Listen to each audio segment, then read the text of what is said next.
Good evening. Can you hear me? Welcome to St. Thomas More.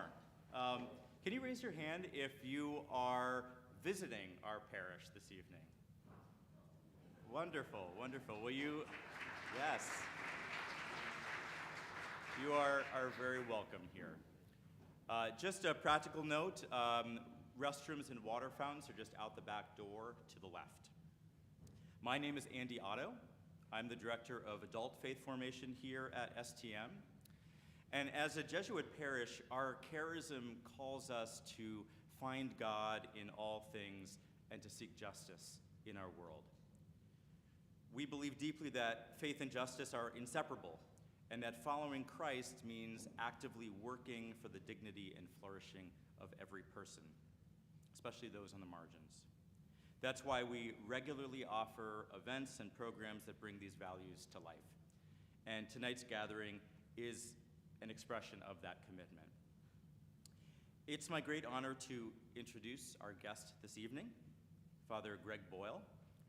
Greg is a Jesuit priest and the founder of Homeboy Industries in Los Angeles, the largest gang intervention, rehabilitation, and re-entry program in the world.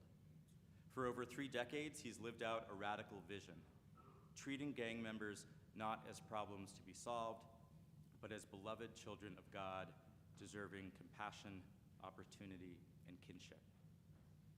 His ministry began in the late 1980s as pastor of Dolores Mission Church in Boyle Heights, the poorest Catholic parish in Los Angeles, and the neighborhood with the highest concentration of gang activity in the city. During what became known as the Decade of Death, when gang violence claimed 1,000 lives in a single year, Father Greg and his community chose a different path, not of incarceration and suppression, but of accompaniment and tenderness. From these humble beginnings, Homeboy Industries has become a beacon of hope, employing and training thousands of former gang members and offering critical services to anyone seeking a better life. Father Greg's work has earned him the California Peace Prize, induction into the California Hall of Fame, and the University of Notre Dame's Laetare Medal, and most recently, the Presidential Medal of Freedom, our nation's highest civilian honor. He's also a gifted writer whose books have touched millions. You may know his New York Times bestseller, Tattoos on the Heart, or his subsequent works, Barking to the Choir and The Whole Language. His most recent book, Cherished Belonging, The Healing Power of Love in Divided Times, published just this past year, offers a timely and hope-filled vision of how love can bridge our deepest divisions. Before we have him up here, we'd like to welcome Ronald Dennison.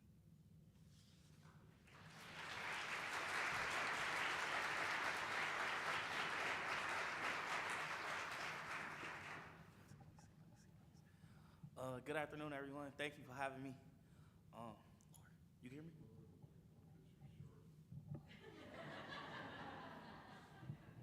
All right. How about now? All right, we're good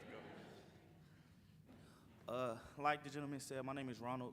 I'm 35 years old. I was born and raised South Central Los Angeles in California. Growing up in the mid-90s, everything around me was dark. When I say dark, there wasn't no hope. No hope in my home, not in my community, not even in my school. Growing up, I was a middle child. It was 9 of us, not including my cousins that was taken in by my auntie as well. But it was 9 of us. So it was a hard time for me reaching the level of love that I wanted, the level of acceptance. I wanted to be heard amongst all my brothers and sisters.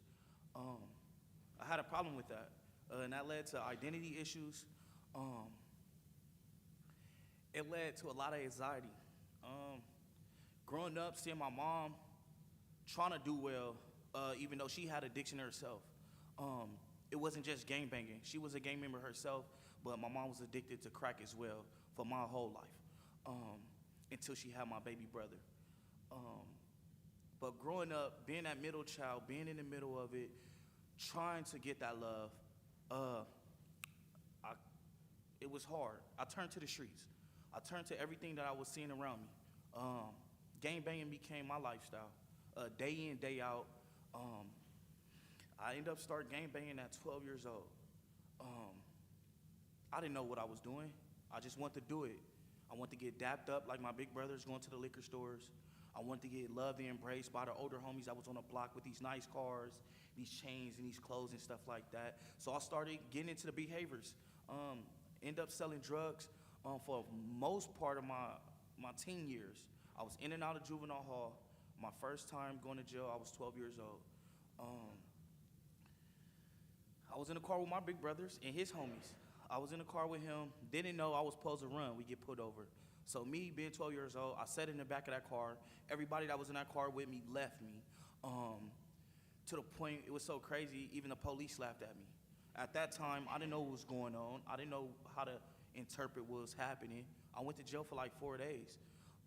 At 12 years old, even though I cried all 4 of them days, I cried as soon as they took me, as soon as they booked me. But some odd reason, as soon as I got out, I wore it as a badge of honor. I went to school telling all my homies, my friends, this is what happened in there, this is what I did, this was up. And that became a cycle. It was a slap on the wrist. It didn't do nothing, it didn't teach me no lesson being in there. Sadly to say, it became a cycle. And ever since that incident, I never been able to stay out of jail more than 3 months since 12 years old. I'm 35 now. I done been to juvenile detention centers, camp. I done been part of foster care as well, and ended up in prison when I was 19 years old. I ended up in prison for a gang crime. A gang crime that was committed when I was 19 years old. I wasn't fully equipped mentally to even understand the damages I was causing, not only to myself, but to my victim's family. I wasn't understanding the fact that, hey, I go to court tomorrow and I could do triple life. I was 18 years old facing triple life. Didn't know how to live inside of prison, didn't want to live in prison. How could you tell somebody to wake up every day and live and continue to live when you're facing 3 life sentences, your cellie half life, and everybody around you don't have no hope? Well, I started programming like I had life in there.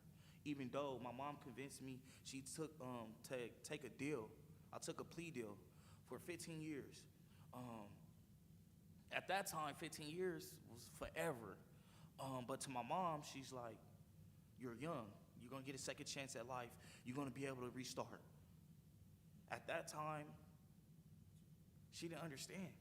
I go in here, I might not make it back out. Even though I was making it back out, all these little slaps on the wrist, but now I'm going to the penitentiary. First time in the penitentiary, it changed my life drastically. I ended up taking that deal and still couldn't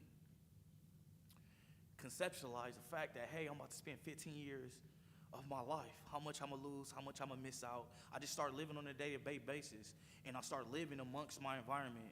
I started getting good at being in prison, being around, trying to earn respect, still indulging these bad habits that got me in prison.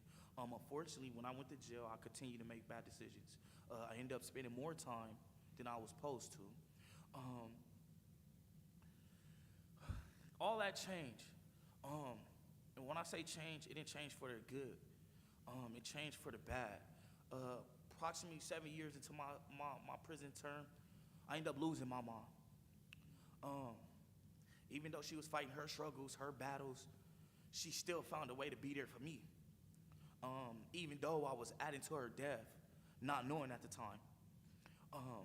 Yes, she gave me store, made sure I got letters, cards in the mail. And this whole time she supported me. It was 7 years into my sentence. I didn't miss store, got a package every 3 months.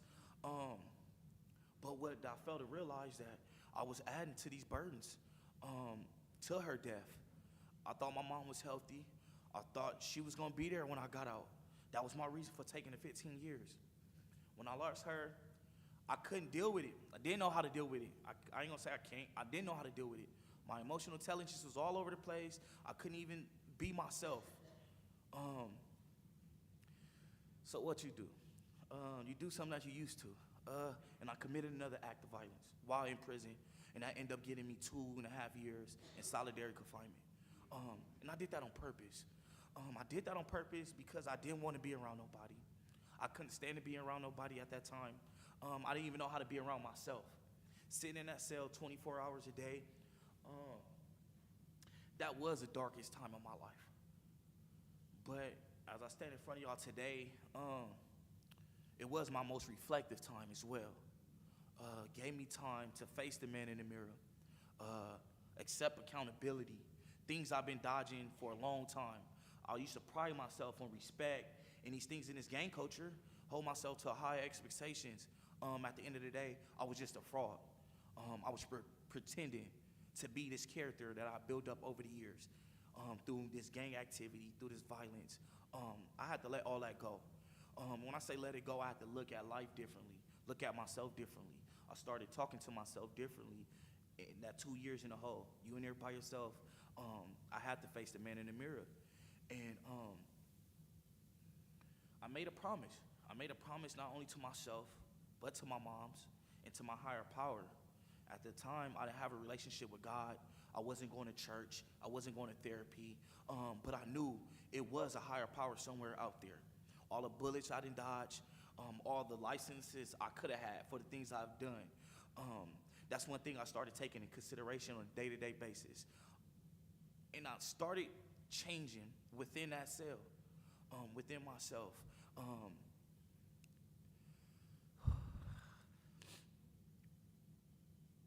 I always knew I could be bigger than what I've been doing. I always felt it. Every crime I done committed, every bad decision that I made, I always had a gut instinct. I would either suppressed it, looked the other way.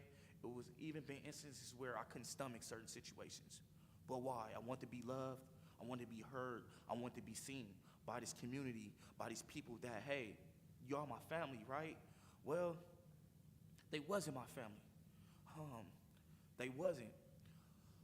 Even though I'm grateful for the things that I've been through, the decisions that I made, but I had to come to the realization I was dedicating myself to this game in the wrong ways, in the total wrong ways. And I didn't want to feel like I was turning my back on my community as well, because yes, gangs are bad, very bad.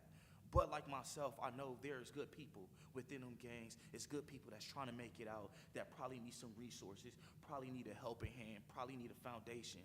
Well, I wanted to be that for not myself, but for my younger homies, for people that I used to influence, people I used to manipulate on the yard, things like that. I started with my education. In prison, fortunately, I was able to get my high school diploma with help through the juvenile system, being in and out of the system. They make sure you go to school. You got to go to school in there. So I got a lot of credits, yes.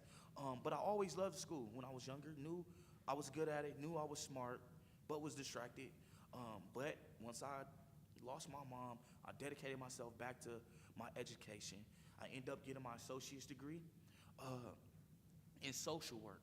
Why? Because I want to do what I'm doing now, inspiring others, inspiring my younger homies. And I started that in prison on the same yard that I used to commit these bad acts, influence these bad people.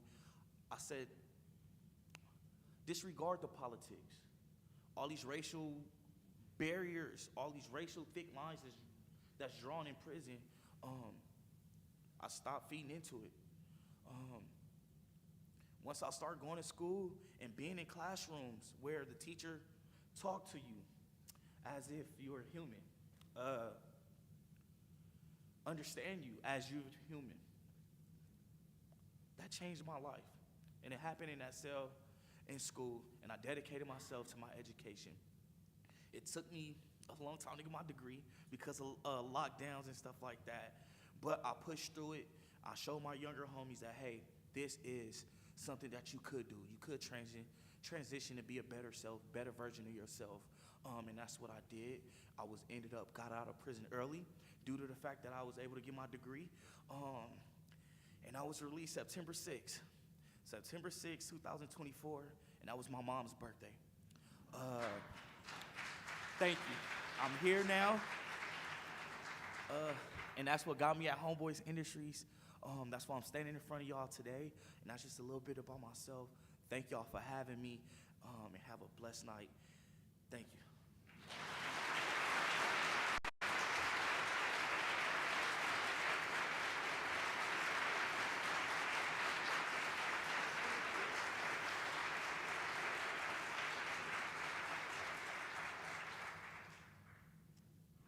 thank you all very much for being here. Thank you, Ronald, for accompanying me. We've been up early. And thank you for your hospitality to all the Jesuits. I'm wearing everything I own because it's cold.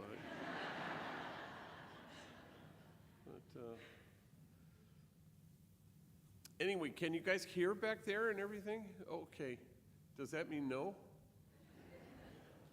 Okay. I guess I was here 10 years ago, which I don't remember. I knew I was here, but the church feels different or something. Say it again. There was the retreat, but I think I've done 2 retreats.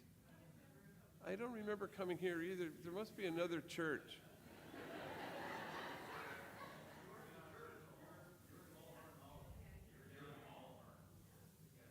Yeah, and remember there was like a tornado or something? And I was about to go on and the whole thing went black. All the lights were out. And then somebody said, "We're gathering at my house, come on." And we all went to somebody's house and, we're eating potato salad and just talking. It was glorious. I remember that. Anyway, so especially in this day and age, like YouTube is the bane of my existence. Everybody's heard me before, so that happens. And I remember one summer I had spoken at this foster grandparent gathering in Orange County in California. And it went okay, and it was one summer. Well, the next summer, they invited me back to speak to the same group. And I thought, why are they inviting me to the same group? But, oh, well, I say yes because I'm allergic to no or something. But so I gave the talk, and after the talk, there was this foster grandmother came up to me, and I think she liked the talk, and she had big tears in her eyes. And she grabbed both my hands and she said, "I heard you last year. It never gets better."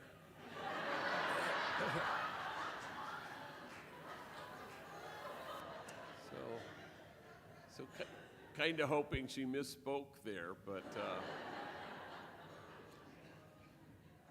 anyway, so we're inching ourselves close to Martin Luther King commemoration, and what he says about church could be said of our particular gathering tonight. It's not the place you come to, it's the place you go from. And you go from here to imagine something different. You go from here to imagine a circle of compassion and then imagine nobody standing outside that circle. You go from here to dismantle the barriers that exclude. And you go from here, as we are compelled to do, excuse me, to stand at the margins, because that's the only way they'll ever get erased, is if we stand out at them. And we stand with the particularity. We stand with the poor and the powerless and the voiceless. We stand with those whose dignity has been denied and whose burdens are more than they can bear. We go from here, and what a privilege to be able to stand with the easily despised and the readily left out, to be able to stand with the demonized so that the demonizing will stop, and with the disposable so that the day will come when we stop throwing people away. And this is what the marrow of the gospel is about. It's about where you stand. And we brace ourselves as we go to the margins because people will accuse you of wasting your time there. But the prophet Jeremiah writes, "For in this place of which you say it is a waste, there will be heard again the voice of mirth and the voice of gladness, the voices of those who sing." And so you go from here, and because of you, other voices will get heard. Well, I think none of the above makes any damn sense unless we're anchored in a God who's really quite spacious and generous and expansive. We've settled for a God that's quite partial, and that gets us into trouble. St. Ignatius of Loyola talks about the God who's always greater, and that's because if you're pigeonholing God and you're trying to say this is who God is, Ignatius wisely says, no, we have this God who's always greater than however we try to conceptualize it, but we're human, so we try to have notions about God.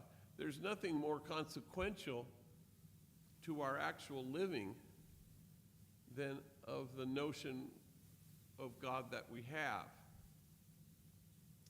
So we settle for the partial God rather than hold out for the God we actually have. And that's an important adult task.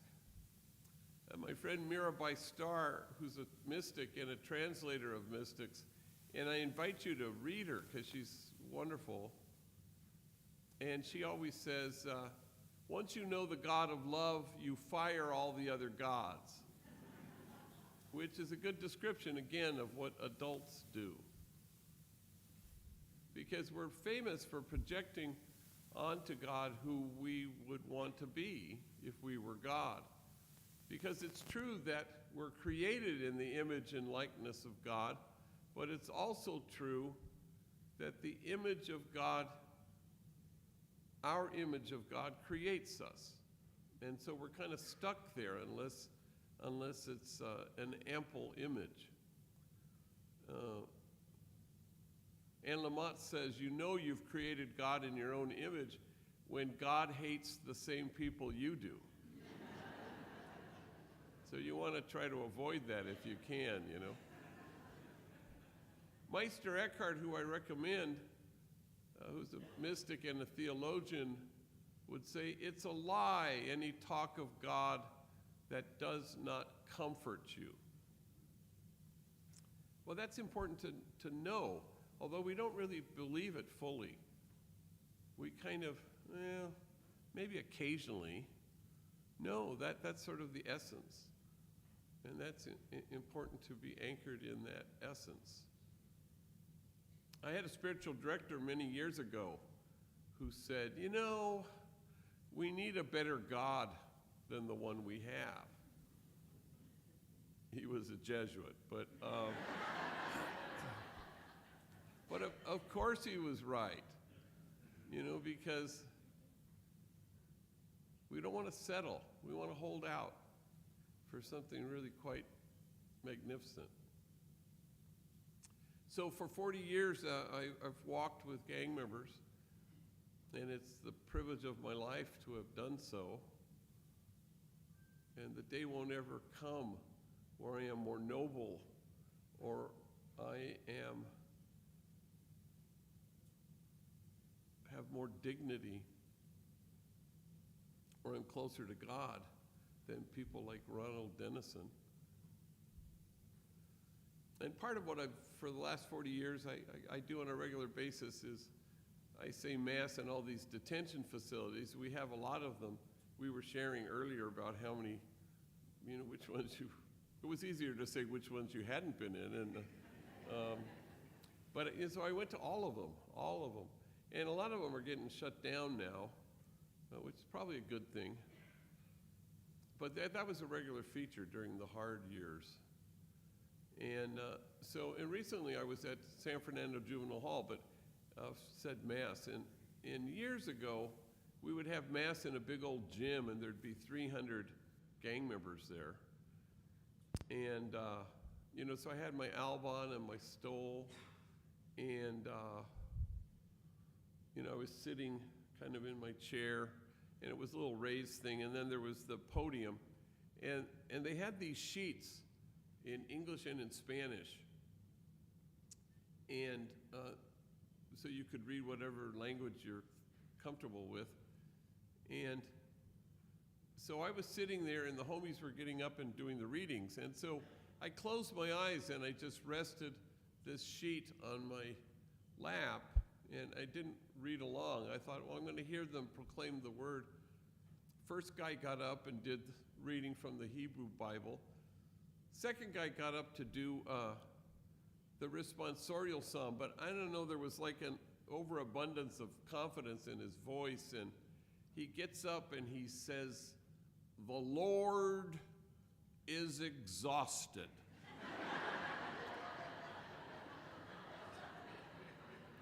And I look at the sheet, I say, what the hell?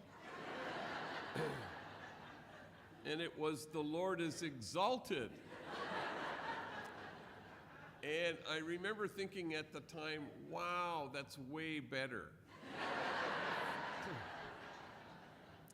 Because when push comes to shove, the exalted God is really a projection of what we would hope for if we were in charge.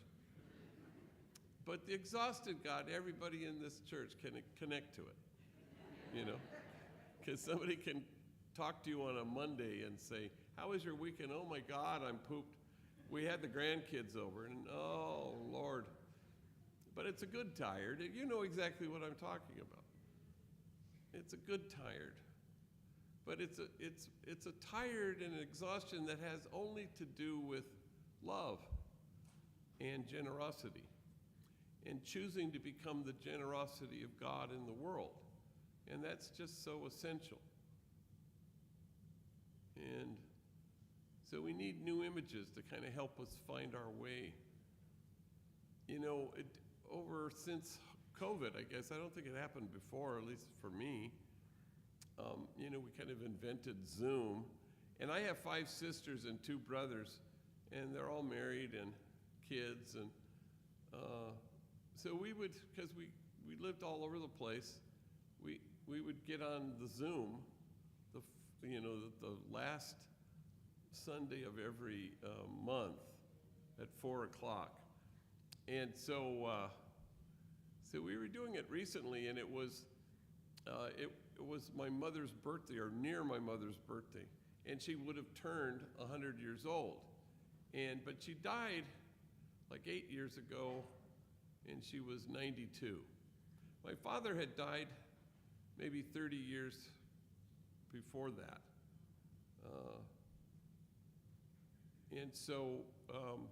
But she died the way you want to die, in your own bed, in your own home, surrounded by your kids. And she was sharp as a tack even till the very end. In fact, that last year of her life, she was watching so much MSNBC, she was becoming Rachel Maddow. And she wasn't a lick afraid of dying. That was the thing that was so startling about her. Like, a month or so before she died, she was just giddy. She was exhilarated. She said, "I've never done this before," which is something you say exactly before skydiving, And in fact, the day before she died, I was sitting at the foot of her bed, and there was nobody around, which was very rare. There was always 9 people in the room at any given time, and so I'm sitting there, and she's asleep, and she opens her eyes, and she sees me sitting at the foot of the bed, and she says, "Oh, for crying out loud," and she goes back to sleep. Well, she's pissed that she's not dead. Sorry. Well, then the next day, as luck would have it, and again, it was so odd and rare, at exactly noon, my sisters had gone out to get lunch or something. It was just the two of us, my mom and myself, and I was sitting there, and she had her eyes closed. At exactly noon, she lifted her head from the pillow. She opened her eyes. She let out this wondrous, glorious gasp. Skydiving. And she left us.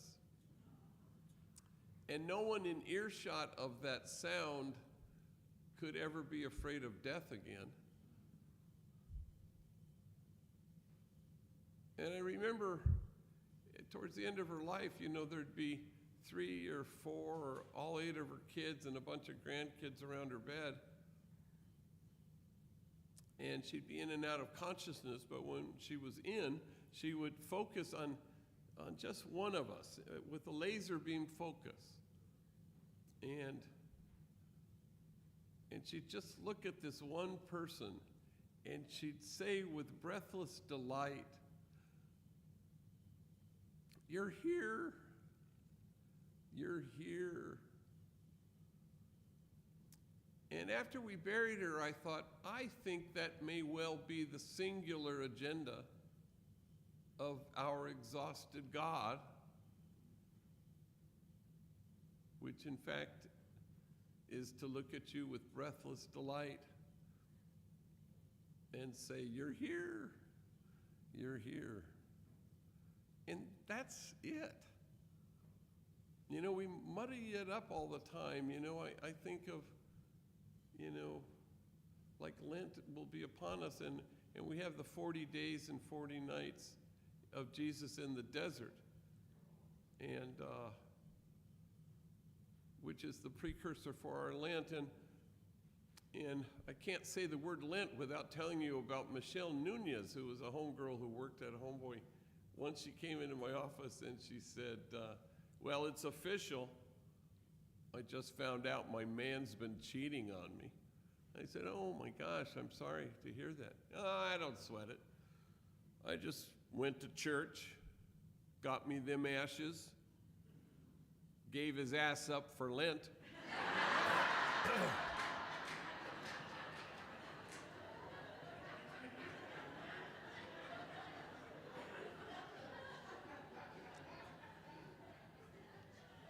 That story has nothing to do with what I'm talking about. But I can't say the word Lent and not tell you about her. But here's the notion we have about Jesus. He's desert, maybe dark night of the soul, doubt, growling stomach. When I suspect it was mainly God looking at God's own kid and saying with breathless delight, "You're here. You're here."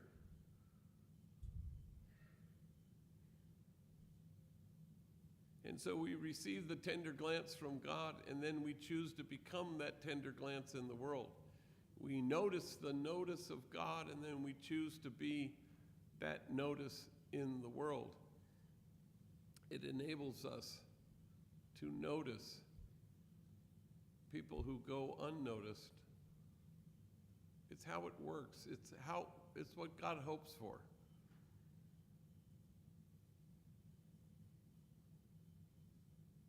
So Homeboy was started a long time ago, as was mentioned in the kind introduction.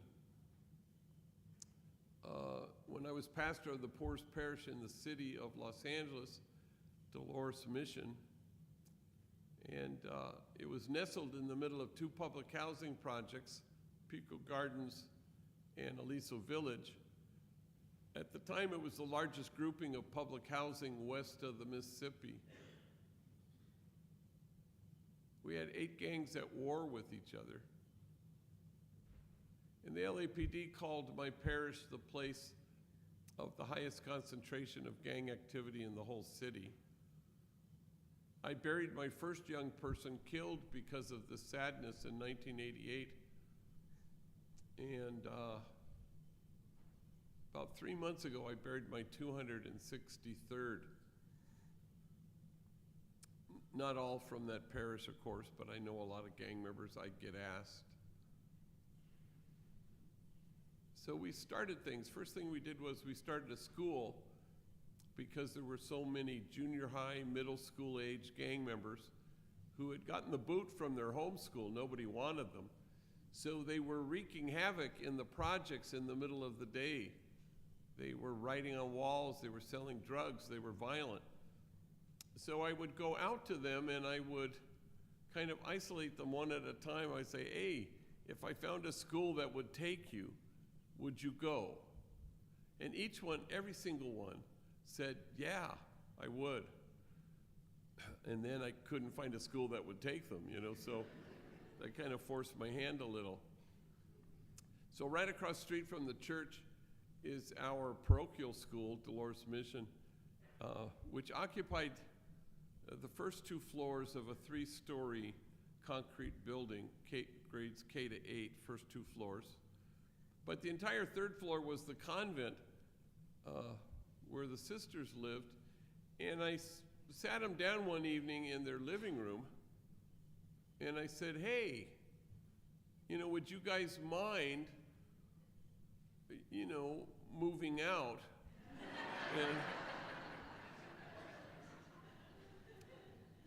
And we could turn the convent into a school for gang members. And they looked at each other and they went, sure. And literally that was the extent of their entire discernment process. And we were off and running. And that brought a lot of gang members to our church property, which was something of a disconnect, Parishioners would sidle up to me and say, hey,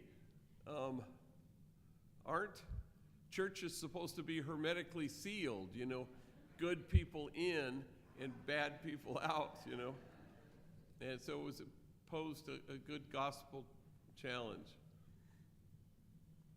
And, but they came, it's funny, teachers didn't last long. We had fights every single day. I'd have to run across the street to try to put down these fights.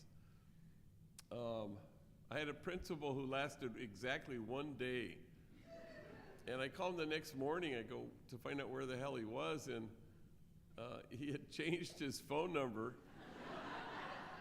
And apparently he had checked into a witness protection program. But the kids came every single day. And then in no time they said, if only we had jobs. And so myself and the women in the parish, and the profile in the housing projects, generally speaking, are women with children. You don't have a lot of men. And myself and the women, we marched around the factories surrounding the housing projects trying to find felony-friendly employers, and that wasn't so forthcoming. So we had no choice. We started things. We started a maintenance crew, a landscaping crew, a crew to build our child care center, all made up of members of the rival 8 gangs in the projects.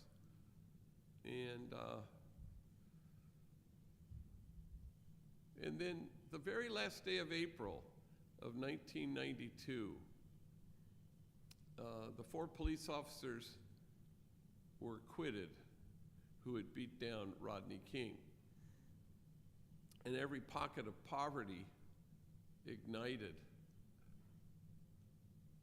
in Los Angeles, except the poorest pocket, my parish. And so a reporter came snooping around, wanted to know why that was the case.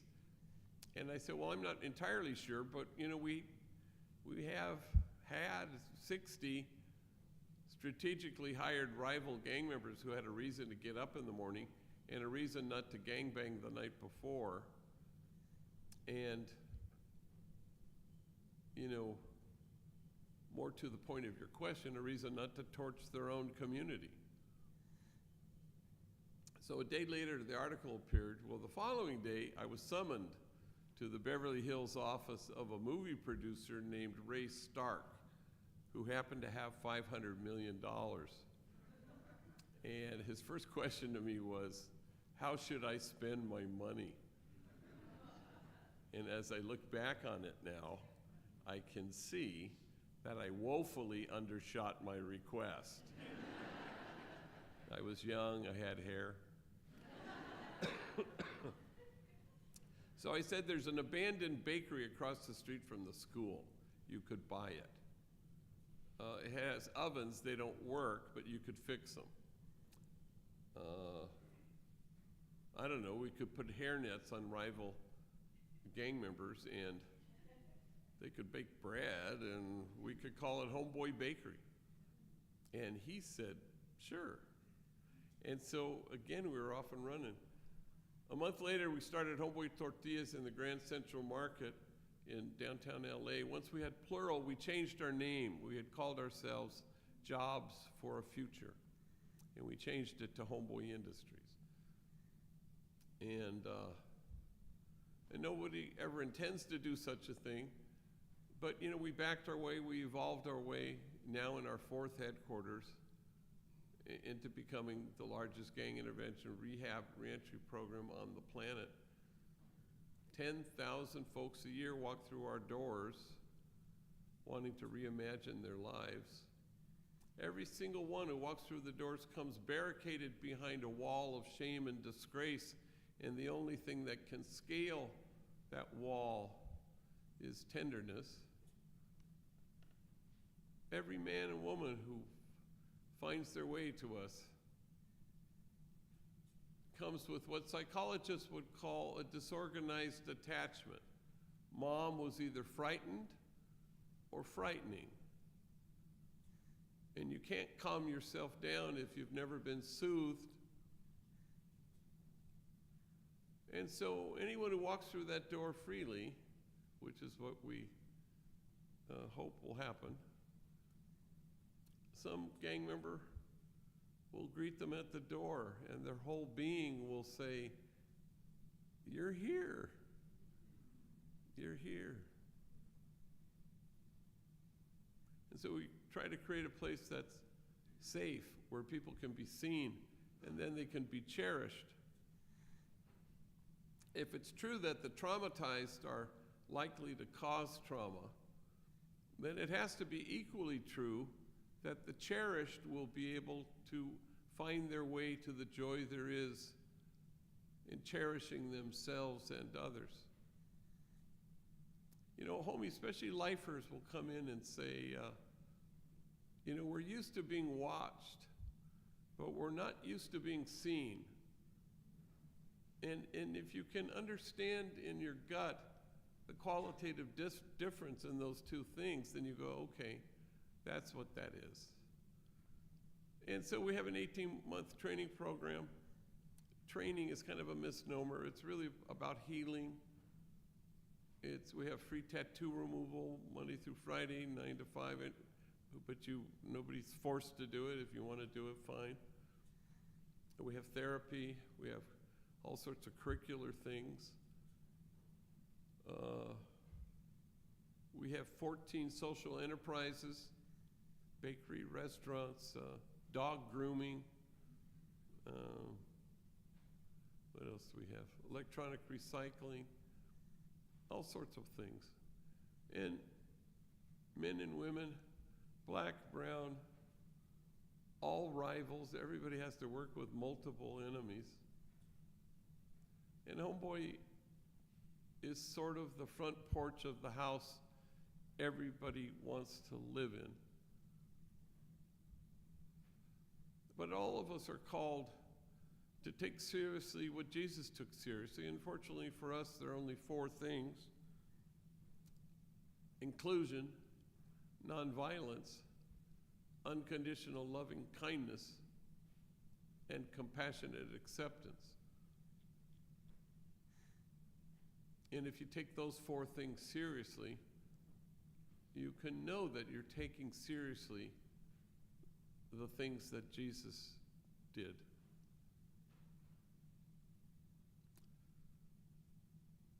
parentheses. So, I'm a Jesuit, like the folks here, like, Pope Francis. I'm just saying. And the homies don't really know what a Jesuit is, if I'm honest with you. We always have about 3 who work there, including novices and those kinds of things. And so my office is a glass enclosed thing, and so I can look out and I can see the reception area. I can see who's walking through the door today, and I like the vantage point of it. And we have like 8 tour groups a day. Ronald gives a lot of these tours, and groups large and small from all over the world.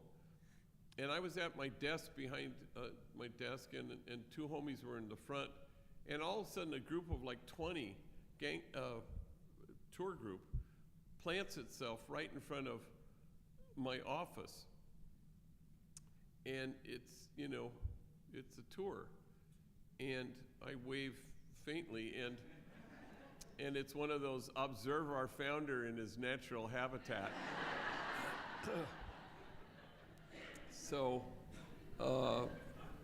and the tour guide, I don't know if you remember him, but his name was Osvaldo, and the homies would say he has a loud ass voice, and so he's standing there with this group of 20, and he says, "This is Father Greg Boyle.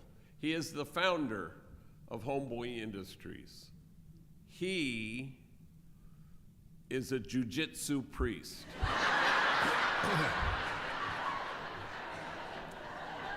So I couldn't help myself. From my desk, I was doing some of my best moves, Well, anyway, I told you that to tell you this. On February 28th, 1540, St. Ignatius of Loyola enters this word for the first time in his diary or spiritual journal. And he proceeds to use the word quite a bit for the remainder 12 years of his life. And before he dies, he goes back and he circles the word for almost as many times as he's used it. And I speak Spanish, but I'd never heard this word before. And the word is acatamiento, and it comes from a kind of, I think, an archaic word, acatar, which means to look at something with attention. And it gets translated as affectionate awe. And of course, it's born of a personal relationship between the God of love and St. Ignatius. But I'd like to think that Ignatius wanted to break it open and have it be more expansive for the world at large. Like, what if acatamiento is about our stance at the margins? How are we to stand there? What is our disposition to be? Acatamiento, affectionate awe. Which reminds me, in the Acts of the Apostles, it has this one line that says, "And awe came upon everyone."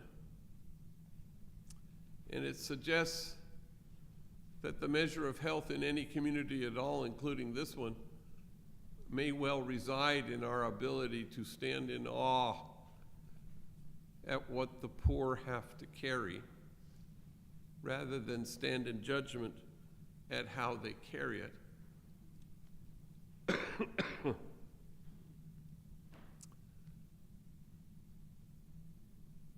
So,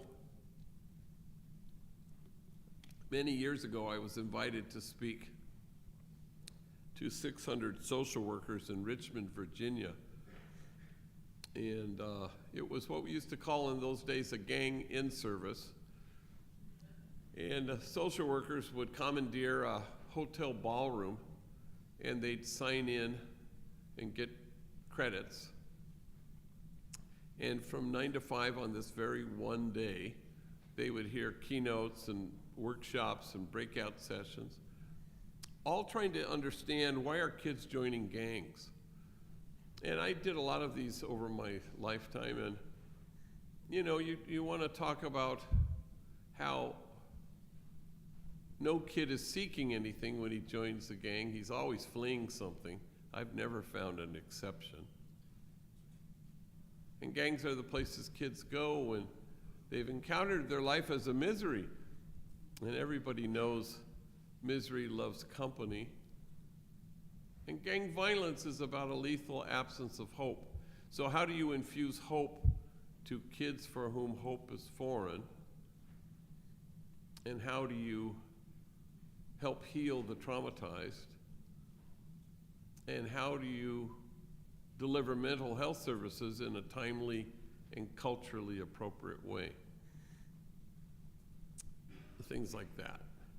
So I said yes. I bought my plane ticket. I figure I'm going to give a keynote. And so a week before I was to fly to Richmond, Virginia, I pull out the original letter inviting me. This happens to me a lot. And I look at the letter. What is this thing I'm flying over to? And to my horror, I finally actually read the letter.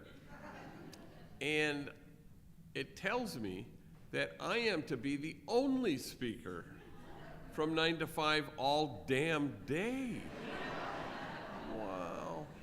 And so, as the homies would say, I said to myself, oh, hell no, I'm not going to be the only speaker.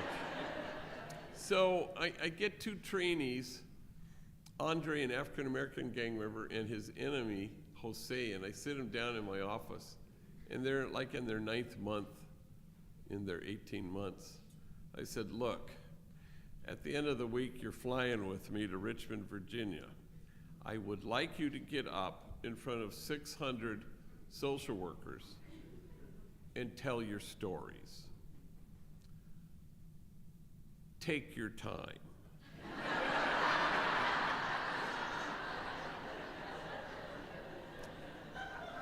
Because we got a long-ass day to fill. Well, I had never heard their stories, and Jose gets up first, and he's probably 25 at that point. You know, shot caller from his gang, a big wig, went to prison, tattooed. And you work in different places, the merchandise store, or Homegirl Cafe, or the bakery. So I think at that juncture, he became a very valued member of the substance abuse disorder team, a man solid in his own recovery, and now he was helping younger homies and homegirls with their addiction. And so, you know, shot caller, gang member, prisoner, but he also had a long stretch as a homeless man, even longer stretch as a heroin addict. So he gets up in front of 600 social workers, and he starts to tell his story, and he says, I guess you could say my mom and me, we didn't get along so good. I think I was 6 when she looked at me and she said, why don't you just kill yourself? You're such a burden to me. Well, 600 social workers audibly gasp.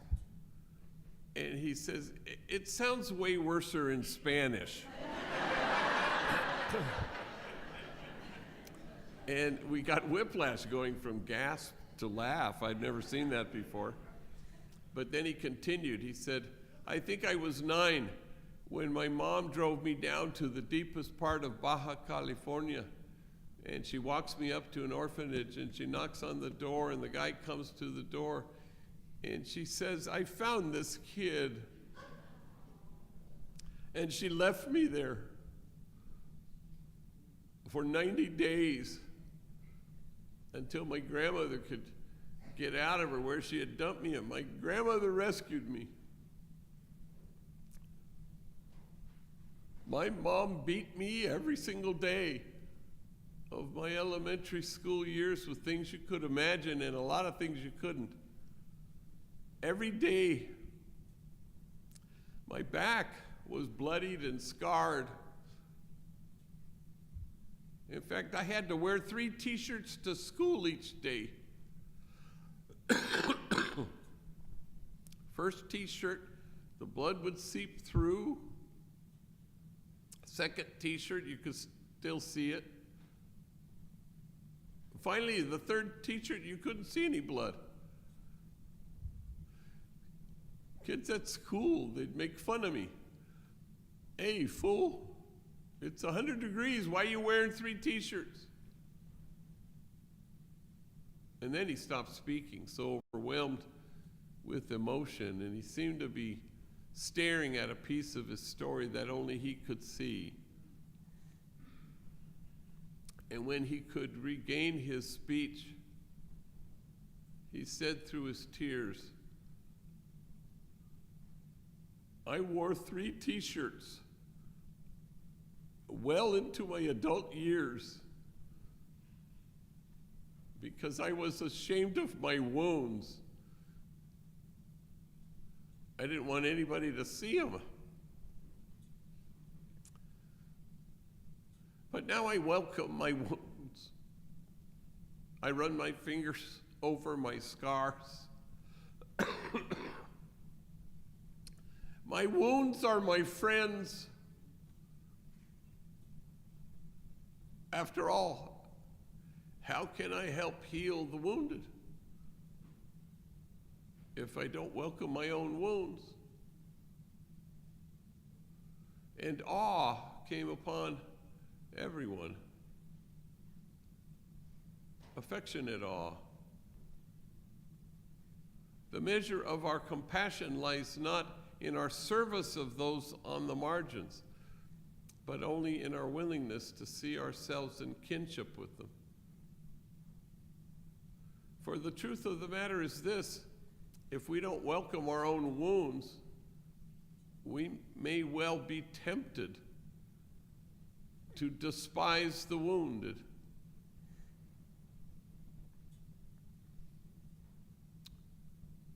And so this talk is not the place you've come to. It was always going to be the place you go from. And you go from here to take seriously what Jesus took seriously. And you go from here to embrace the marrow of the gospel. And to imagine a circle of compassion and then imagine nobody standing outside that circle. And you go from here to dismantle the barriers that exclude. And my sense of your community already is that you gave up a long time ago caring if anybody might accuse you of wasting your time at the margins. For in this place of which you say it is a waste, there will be heard again the voice of mirth and the voice of gladness, the voices of those who sing.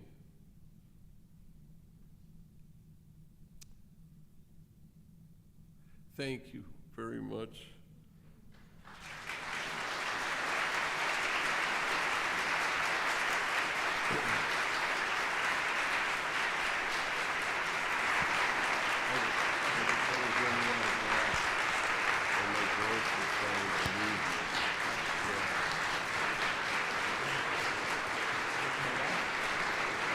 Time for some questions. Yeah.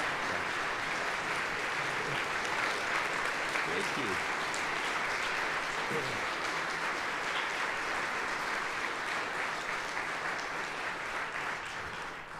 I think we have some time if you have any questions, and I will run the microphone to you if you could just. You know, actually, it would be easier if you have some questions just to kind of line up, and we'll have the microphone right here for you. Let me suggest something else. Just go ahead and raise your hand and holler it out. Yeah, Well, we have people we're 'Cause recording, so we nobody want to comes hear. up. Yeah. That, I'll repeat it. Okay, thanks. As a matter of fact, I'll borrow that microphone from you because it. Yes, ma'am. Did you ever feel threatened or afraid? Did I ever feel threatened or afraid? No, well, not really. I mean, not by gang members. You know, that was always kind of, there was a clarity to that, you know. And so, yeah, I mean, there were all sorts of other forces out there, you know. Like for the first 10 years of our existence, we get bomb threats, death threats, hate mail. None of them from gang members, but all from people who hated gang members. So it was kind of scary, and it was, and really some unwell people who would leave voicemail messages. But then it changed in an instant, you know, where people, you know, they kind of hoisted Homeboy up on its shoulders at some point. You know, actually, when our bakery burned to the ground in October of '99, you know, that it was, all of a sudden you had an editorial in the LA Times that said, you know, Homeboy belongs to Los Angeles, so let's get going. And that's why we're in our 4th location, which is, you know, because people rallied. And they could see that this was really smart on crime, not tough. And that smart was better than tough. Yeah. Yes, sir. Thanks, Bob, as well. Thanks for your story. I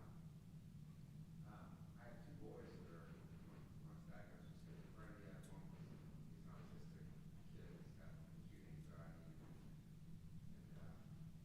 and their mom and I have been standing at the margins trying to figure out a way to get these kids included. And in your experience, have you had any experience with the mental health of bipolar schizophrenia, Yeah. autistic disorder, Yeah. and how parents try to find community for these people that are been marginalized by our society? Yeah. So the question is about his sons who are high level of anxiety and mental health struggles, and how do they find inclusion in our society? I hope we make progress there. You know, Vivek Murthy, who was the Surgeon General before, you know, he left office, and he's become a friend, and he's really the real deal. And he says mental health is the defining health issue of our time. And of course he's right, you know. Sometimes we don't know how to name things correctly, you know, because we still cling to this odd thing about goodness and badness. Who's good and who's bad, as if God could ever see that way. It doesn't make any sense to God. And God keeps hoping it'll stop making sense to us. But it's like, you know, people talk about the worst of the worst. We're rounding up the worst of the worst. And I go, I don't know. I've worked with gang members for 40 years. I've never met anybody who I would call the worst of the worst. I've never met an evil person. I've never met a bad person, ever. Not once, not close, not in the ballpark, not in the city where the ballpark is. And I think that's important, because then you name things correctly. And then you can roll up your sleeves if you've named things correctly. Then you say, well, how do we include everybody? I was at a LA Times Festival of Books, and we were on a panel. It was a rabbi, me, and a columnist. And I don't know what we were talking about, but I said, you know, at Homeboy we embrace 2 principles. Everybody's unshakably good, no exceptions. And we belong to each other, no exceptions. And then I said, now do I think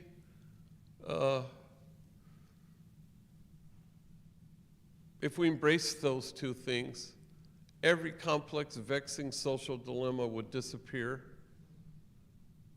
Yes, I do. And the entire auditorium packed just burst into laughter. And I remember I was startled. And when the laughter subsided, I said, yes, I do. And yes, I do, because I think it's the key. It is the thing that enables us to roll up our sleeves, to really help each other and to find our true selves in loving. And once you know that loving is your home, you're never homesick. Let's get busy, because love never fails. And if people think that's naive, which they do, well, it's only because we've never really had confidence in it. But watch what happens if we're confident in the power of love. Because love is inclusive. Inclusion, nonviolence, unconditional loving kindness, compassionate acceptance. So the next question is for Ronald. I don't know if you know that or not, but go ahead. I'd love for you to speak more about your first year at Homeboy, when you did the first year Perfect. experience there, and what it was like, and the challenges, and what was wonderful. She's asking about, That was the more important. she's asking about the first year of Ronald's year at Homeboy. First year at Homeboys, overall amazing. And at the beginning, it was scary, very scary. As I mentioned, I did 15 years in prison. I got out with nothing, no home. I had a couple family members. I didn't have no car, no job, no nothing. And I still didn't go down there to Homeboys. It took me 3 months to go down there to Homeboys. I wasn't getting in trouble. I was still doing what I was supposed to do, but I was scared. Putting myself in a position where, hey, I'm about to be surrounded by all these people, all these enemies. I didn't want to be a part of that. And that was only because of all the hard work I did to get out of prison. I know what I did to get out of prison. I know what it took. So in my mind, I'm like, why would I put myself in that situation to become a victim or somebody running to me and seeing what I did from my past life or something like that. So I didn't go down there. 3 months, but I ended up getting put over by the police. I ended up getting put over by the police in Culver City, California. It's a real good neighborhood out there. I was with my baby sister now. I was with my sister, and we ended up getting put over in the parking lot for circling parking lot too much. We looking for parking. It's a Sunday afternoon, probably 1, 2 o'clock in the afternoon, and we actually got pulled over in this parking lot. I couldn't even imagine. My mind was like, what's going on? Once they found out I was on parole, they handcuffed me and my brother and my sister, took us out the car, had me against the wall. This Culver City, so it's a lot of, this is a nice neighborhood. So in my mind, everybody that's passing me by, I'm feeling like I'm being judged. I'm being judged about things I did in my past. People's not knowing, hey, I just got my degree in prison. People don't know I'm in good standing with my parole office. All they see is this black dude handcuffed against this wall. And everybody's just walking past. Ain't nobody's helping. Ain't nobody's trying to figure out what we done. Why are we being harassed? Nothing. It was a voice in my head going off this whole time, though, saying go down here to Homeboys. Well, prior to this situation, I ended up running to one of my homies, not somebody that looked like me, not the same color, not the same ethnicity, one of my SA partners that I met in prison. SA slang for Southern Hispanics in jail. He's somebody I met through education, going to classes, self-help groups. He took the courage, had the courage to withstand the politics, and theirs is way worse than ours in prison.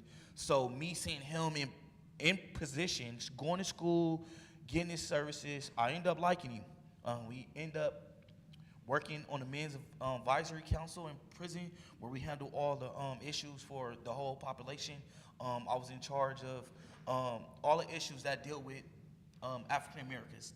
That was on the yard, and he was in charge of all the Southern Mexicans. So he gave me a lot of game, gave a lot of insight from a different walk. I implied that what he had, we built a cool relationship. While I ended up running into him in Koreatown, just out shopping. He looked it real good, healthy, size, got his weight up, face clean. He has a car, and I'm like, bro, what's up? Like, what you got going? What you got cracking? Like, what's up?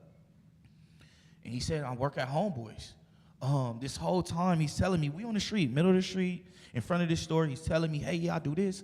I got this going on. I got this going on. This whole time in my head, yes, I'm telling him, yeah, all right, I'm going to come down here. Dapping him up, shaking him up, got his number. But in my head, I knew I wasn't coming down here. I knew it. But I was telling him, yeah, bro, I'm going to see you up there. Whoa, whoa. Well, 2 weeks later, I get put over by the police, and his voice is in my head. The whole time I'm handcuffed, and I'm handcuffs again. Go down there to Homeboys. Come down there to Homeboys. Well, that next day, I came down there to Homeboys, and I never left. Like I said, I was scared. Yeah, go ahead, yeah. So when I walked in, I was scared, nervous, didn't know what to do. But when I walked through them doors, I did what a lot of us prison dudes do, and that's observe. I watched. I went to like the back crevice of the office. We have morning meeting every day. One of my favorite things of the day, starting my day, is making here for morning meeting. But this morning meeting, I stood back against the wall and I watched. I just watched everything. I watched how everybody was interacting, how much traffic was going in and out this door. And the thing that made me stay that day, it was two things. Before I got to that back wall, 3 people asked me, have I eaten today? It might seem like a small gesture, but coming where I'm from, I done spent 4 or 5 days without eating. And ain't nobody asked me, have I ate? People that look like me, people that got the same tattoos, that's represent the same hood as me, haven't ate. My sisters and family members, aunties and cousins, wasn't concerned about me eating. But here I am in this building for 5 minutes, not even 5 minutes. And 3 people asked me, was I hungry? And none of them was the same skin color as me. That instantly started breaking my walls down right then and there.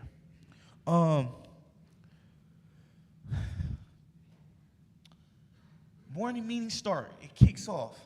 Everybody's excited. About time we get to like the 4th speaker, 5th announcement, it was like everybody was celebrating everything, whether it was somebody's birthday, whether it was 1 day of sobriety, 100 days of sobriety, whether you got your driver's license. They go down a whole list, let you know what doctors is here, mental health. So I'm paying attention, I'm listening, and it's everybody. Everybody got something different to say. Everybody's accomplishing something different. Everybody's on their own journey.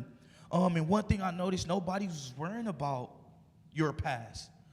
Everybody understands that, hey, you are on a journey.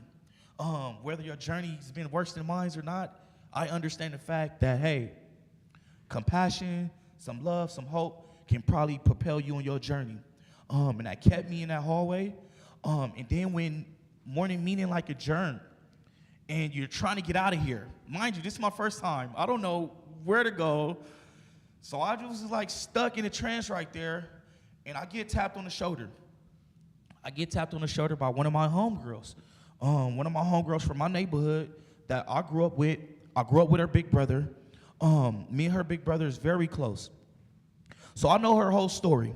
I know how much time she did in prison. I know how much domestic violence she'd been through. I know how many times her kids got taken from her. She tapped me on my shoulder. And I was surprised to see her. I didn't know what she was doing here. Come to find out, she's a case manager. And that instantly changed me. It changed my perspective, the way I viewed Homeboys, because I've been heard about Homeboys since I was 12 years old, 13 years old, being in and out of juvenile hall. I never took heed to it. Why? Ignorant, biased, racist. The list goes on. Being in that lobby, seeing my homegirl in the position she was in, after being through everything she'd been through, I just knew anything was possible right then and there. And I stayed. And I'm glad I stayed. Because my life ain't perfect at all. But I do know within myself, I do want to be better every single day. And that's why I come to Homeboys every day. No matter how bad my day is, no matter how bad my weekend is. When I walk through them doors, I'm going to be greeted by smiles. I'm going to be greeted by love. And that changes you, humanizes you in ways that a lot of us, not only myself, but all our trainees have been craving for. And that's the best thing about Homeboys and kept me at Homeboys. And then before that, the best thing I love about Homeboys is the structure within Homeboys, right? It's a family. Once you in here 1, 2, 3, 4 months, it's not a training program. It's not even a healing program. To me, it's a family now. I got case managers. I got navigators. I got trainees, homies and homegirls that want to see me thrive, whether that's my career-wise, whether that's mental health-wise, whether that's job-wise. They want to see me thrive. And now I got a village I could call my own, a village that I could depend on anytime, any day, not even just at Homeboys, but outside of Homeboys. I receive help, services where, like I mentioned, I didn't have housing. Well, they helped me move in my first place. Housing assistance, they have you there. I take therapy now. That's one of my things I look forward to every Monday. I tell my boss now, don't give me no tours on Monday, because I ain't going to be able to do it. I go talk to my therapist at 12 o'clock, 12 to 1 o'clock every Monday. That's one of the greatest things I love about Homeboys, because you couldn't do that in prison. My mom, uncles told me not to talk to counselors, not to talk to teachers, not to talk to these people about what goes on in your life, in your house. But being at Homeboys, where everything is so there, right there. You see homies and homegirls coming out this door. I know what's going on behind them doors. That's a therapist's office. He's coming out this door with a whole new attitude, with a whole new perspective, joyful. I ain't never met so many people, gang members, talk about their therapy session. Hey, man, I'm about to go talk to my therapist. Where you going, bro? I'm about to go to lunch. Man, I got to go to therapy session right now. I'm about to be late. Those are the type of things that make you want to put your best foot forward every day, day in, day out. And those are just some of the things I love about Homeboys, and that's keeping me here, part of the 18-month program. And hopefully, I ain't going to say hopefully, I'm going to speak into existence. I'm going to be a member of Homeboys forever, because I don't want to go nowhere, and not just to be stagnated, but I don't want the love to go nowhere. My family, whether I'm at my new job, whether I'm in a new different career, I know that I'm going to always have that love, that kinship, and everything's possible when you walk through them doors, because when you spread your wings, I think we call them the kinship wings, when you spread your wings, you're going to feel a little love, you're going to feel a lot of hope, a lot of freedom, and that's what we need. That's what I need. And that's why I'm going to stay at Homeboys. And that's just some of the good things about Homeboys that I love.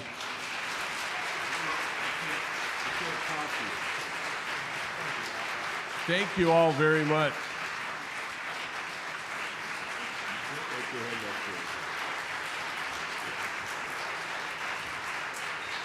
Thank you.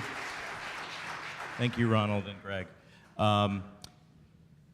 Greg is, I'm assuming some people may have brought books hoping that he might sign it. There's a table in the narthex at the back that he will be at for a short time afterwards. Thank you for coming out.